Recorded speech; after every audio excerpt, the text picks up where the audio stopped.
The long game has the difficult job of maintaining the integrity of true events and people while creating a concise and well-balanced narrative. It takes place 1950s Del Rio, Texas, and follows a group of young Mexican-American high schoolers who form a golf team and compete against the all-white teams that dominated the sport at the time. At the heart of the story is J.B. Pena, a World War II veteran and school superintendent who will stop at nothing to get the boys and himself recognized and respected as part of the golf community.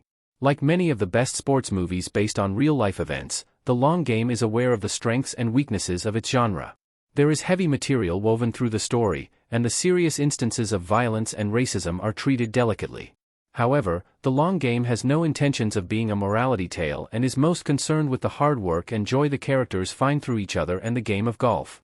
Julio Quintana helms the film as the director, and there's never any doubt that he has a clear vision for the film's trajectory.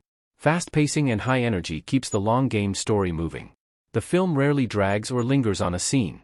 From the first shot, the long game jumps off the screen, practically begging us to leap off the couch and join in on the fun. The central group of boys is boisterous, though they have a deep affection for each other.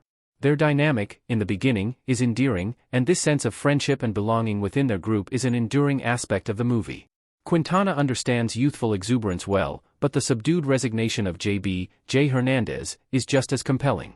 From the start, the audience understands that golf is more than a game to J.B., it's acceptance. Golf might be some people's favorite sport, but for many, the nuances of the game and the skills demonstrated on-screen will be lost on them. However, the long game grasps this and uses it to its advantage. Almost every tournament is portrayed through montage, with the film only slowing down to show particularly pivotal moments.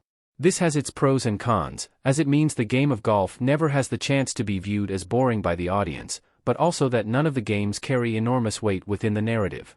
While the movie is about much more than golf, the story misses the opportunity to use the game to its fullest potential as a metaphor. There are scenes that the long game gives ample time to while whizzing through dramatic climaxes between central characters.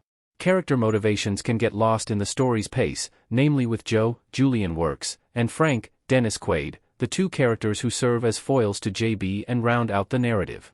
They're strong-willed and compelling men, but their internal struggles aren't clear enough. Not to mention that Joe's friends and teammates are overlooked.